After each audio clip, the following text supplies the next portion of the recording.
नमस्कार दोस्तों, आप सभी का स्वागत है आपकी अपनी YouTube चैनल GYG एजुकेशन में। दोस्तों, आपको यहाँ मिलेंगे कक्षा 3 से 8 के एकमों के वीडियो एवं एकम कसौटी के वीडियो। दोस्तों, चैनल को लाइक, शेयर और सब्सक्राइब करने के लिए आप सभी का दिल से आभारी हूँ। अगर वीडियो पसंद आए तो चैनल को सब्सक्राइब जरूर से कर लेना और हाँ दोस्तों, नीचे दिए गए बेल आइकन को भी जरूर से दबाना, जिससे हमारे नए वीडियो के नोटिफिकेशन आपको तुरंत मिल जाए और आप वीडियो का मजा ले सके।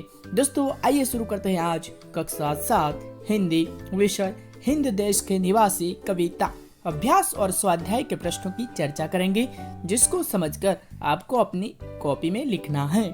आइए दोस्तों, सबसे पहले हम काव्य का भावार्थ समझेंगे, बाद में शब्दार्थ, अभ्यास और स्वाध्याय को हम क्रमशः समझेंगे। तो आइए दोस्तों, देखते हैं विषय प्रवेश। भारत एक निराला देश है। यहाँ अनेक जातियों, धर्म और भाषाओं के लोग रहते हैं। यहाँ प्रकृति के भी अलग अलग रूप पाए जाते हैं। इतनी विविधता के बावजूद यहाँ एकता है। यहाँ सब लोग हिल मिलकर रहते हैं। इस कविता में हमारे देश का यही निरालापन बताया है। तो कवि ने हमारे देश में जो विविधता है, तो वो विविधता में एकता बनाए रखने की बात इस कविता में की है। हमारे देश में कई धर्म के लोग रहते हैं, फिर भी हम सब एक समान यानी कि एक जैसे ही रहते हैं। तो आगे बढ़ते हैं दोस्तों काव्य के भावार्थ की ओर। हिंद देश के निवासी सभी जन एक है, रंग रूप वेश भाषा चाहे अनेक है। हिंद देश के निवासी यानी कि हिंद में रहने वाले हम सब, भारत देश में रहने वाले सभी लोग एक हैं। उनके रंग रूप, पहनावा और भाषाएं भले ही अलग अलग है, लेकिन वो सब एक जैसे ही है। आगे देखते हैं दोस्तों। बेला गुलाब जूही चंपा चमेली, प्यारे प्यारे फूल गुंथे माला में एक है।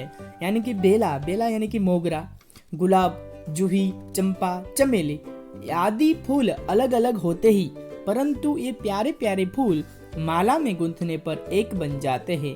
उसी तरह अलग अलग होकर भी सारे भारतवासी एक हैं। आगे बढ़ेंगे दोस्तों नई पंक्ति की ओर।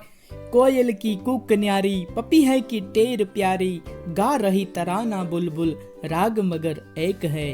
कोयल यानी कि कोयल की कूक न्यारी, कोयल की बोली निराली होती है। पपीहे की बोली में अपनी मिठास होती है। बुलबुल का गीत भी अलग तरह का होता है। इन सब पक्षियों के गाने भले ही अलग अलग हो, पर उनका राग एक है। इसी तरह अलग अलग बोली और भाषा बोलने वाले भारतवासियों की आवाज भी एक होती है। तो ऐसे हमें समझकर अपनी कॉपी में लिखना है। आगे बढ़ेंगे दोस्तों। गंगा यमुना ब्रह्मपुत्र कृष्णा कावेरी, जाके मिल गई सागर में हुई सब एक है। गंगा, यमुना, ब्रह्मपुत्र, कृष्णा और कावेरी अलग अलग नदियां हैं, मगर सागर में मिलकर वे एक हो जाती हैं। इसी तरह देश प्रेम सभी भारतवासियों को एक बना देता है। आगे बढ़ेंगे दोस्तों। धर्म है अनेक जिनका सार वही है, पंथ है निराले सबकी मंजिल तो एक है। यानी कि धर्म अनेक है, पर उनका सार यानी कि तत्व एक ही है। सभी संप्रदाय अलग अलग विशेषता रखते हैं, पर सबका ध्येय एक ही है, मनुष्य को उन्नत बनाना।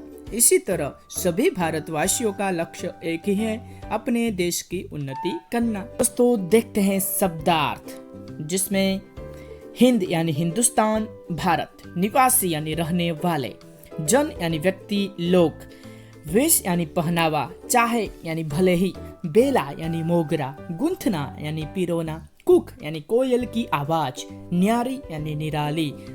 और भी शब्दार्थ हैं, देखते हैं। पपीहा यानी पंछी का नाम, तराना यानी गीत, राग यानी गाने का ढंग, मगर यानी परंतु लेकिन, शार यानी तत्व, पंथ यानी संप्रदाय, निराला यानी भिन्न भिन्न, मंजिल यानी ध्येय उद्देश्य। ये देखते हैं दोस्तों अभ्यास। तो देखते हैं पहला प्रश्न।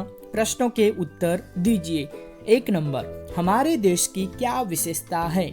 उत्तर देखते हैं दोस्तों। हमारे देश में भिन्न भिन्न रंग, रूप और पहनावे वाले एवं अलग अलग भाषाएं बोलने वाले लोग रहते हैं। इसके बावजूद यहाँ के लोग एक हैं। इस तरह विविधता में एकता ही हमारे देश की विशेषता है। आगे बढ़ते हैं दोस्तों प्रश्न 2 की ओर। सभी नदियां कब एक होती हैं? तो हमने काव्य का भावार्थ में देखा है, तो उसके आधार पे हमें ये उत्तर लिखना है। तो देखते हैं दोस्तों उत्तर। सभी नदियां अलग अलग स्थानों से निकलती हैं, उनके बहाव भी अलग अलग है, परंतु जब वे सागर में मिलती है तब एक हो जाती है। आगे बढ़ेंगे दोस्तों प्रश्न 3। सभी धर्मों का सार क्या है? उत्तर देखते हैं। सभी धर्मों का सार एक ही है, मनुष्य को बुराइयों से दूर रखना और उसे उन्नत बनाना। यानी कि सभी धर्म अलग है लेकिन उनके सार यानी कि जो लक्ष्य एक है, क्या है? तो कि सब मनुष्य को बुराइयों से दूर रखना और उसको उन्नत बना के उनकी प्रगति करना। आगे बढ़ेंगे दोस्तों प्रश्न 4 की ओर। प्रश्न 4। औरत और लड़की के स्थान पर क्रमशः आदमी और लड़का रखकर परिच्छेद फिर से लिखिए। यानी कि जो औरत नाम है उसकी जगह पे आदमी का नाम लिखना है और लड़की की जगह हमें लड़का लिखना है और इसके आधार पे हमें वाक्य में चेंज करने हैं। तो देखते हैं दोस्तों, ये पैराग्राफ है, इसके आधार पे हमें जहाँ औरत नाम होगा वहाँ आदमी लिखना है और लड़की हो वहाँ लड़का लिखना है। तो देखते हैं उत्तर। एक मोटा आदमी जा रहा था, पीछे पीछे एक लड़का चल रहा था। लड़का छोटा और पतला था। आदमी को पता चला तो घूर कर बोला, ये लड़के मेरे पीछे पीछे क्यों चल रहा है? लड़का भोलेपन से बोला, मैं तो केवल छांव के नीचे चल रहा था। आइए दोस्तों आगे बढ़ते हैं स्वाध्याय की ओर। प्रश्न 1। प्रश्नों के उत्तर लिखिए। तो देखते हैं प्रश्न। हमारे देश की क्या विशेषता है? तो हमारे देश की क्या विशेषता है हमें लिखना है। तो देखते हैं उत्तर दोस्तों। उत्तर। हिंदवासी अलग अलग रंग और रूप के हैं, उनके पहनावे अलग अलग हैं, वे अलग अलग भाषा बोलते हैं, वे अलग अलग धर्मों को मानते हैं। इस प्रकार हिंदवासियों में अनेक प्रकार की विविधताएं हैं। आगे बढ़ेंगे दोस्तों प्रश्न 2 की ओर। माला में कौन कौन से फूल एक रूप हुए हैं? तो माला में जो काव्य में फूल के नाम दिए हैं तो वो हमें लिखना है। तो देखते हैं उत्तर दोस्तों। माला में बेला, गुलाब, जूही, चंपा, चमेली आदि तरह तरह के फूल एक रूप हुए हैं। आगे बढ़ेंगे प्रश्न 3। हिंद देश के निवासी कविता में किन नदियों का उल्लेख है? तो जो नदियों का उल्लेख है वो हमें यहाँ लिखना है। तो उत्तर देखते हैं। हिंद देश के निवासी कविता में इन नदियों का उल्लेख है, गंगा, यमुना, ब्रह्मपुत्र, कृष्णा और कावेरी। दोस्तों ये काव्य को हमें कंठस्थ करना है जिससे ये सारे प्रश्नों के जवाब हम तुरंत लिख पाए। आगे बढ़ेंगे दोस्तों प्रश्न 4। नदियों से हमें क्या संदेश मिलता है? तो नदियों से हमें जो संदेश मिलेगा वो हमें लिखना है। तो उत्तर देखते हैं। हमारे देश में अनेक नदियां हैं, उनके उद्गम स्थान अलग अलग हैं, वे अलग अलग मार्गों से बहती हैं, लेकिन अंत में वे सागर में मिलकर एक हो जाती हैं। इन नदियों से हमें यह संदेश मिलता है कि जैसे नदियां अलग अलग होकर भी एक हो जाती हैं, उसी तरह हम भारतवासी अलग अलग होने पर भी एक होकर रहें। तो नदियों से भी हमें सीख मिलती है दोस्तों कि नदियां जैसे अलग अलग है, जिस तरह हमारे धर्म भी अलग अलग है, लेकिन हम सब एक होकर अपने भारतवासी अलग अलग होकर भी एक हैं। आगे बढ़ते हैं दोस्तों 2 नंबर। कोष्टक में जो शब्द समानार्थी नहीं है उन पर घेरा यानी कि गोल कीजिए और समानार्थी शब्दों का वाक्य प्रयोग कीजिए। तो देखते हैं दोस्तों उत्तर। तो 4 दिए गए हैं, इनमें से हमें जो समानार्थी शब्द नहीं है उन पे हमें घेरा यानी कि राउंड करना है। तो देखते हैं दोस्तों 1 नंबर। राह, पंथ, पैर और रास्ता।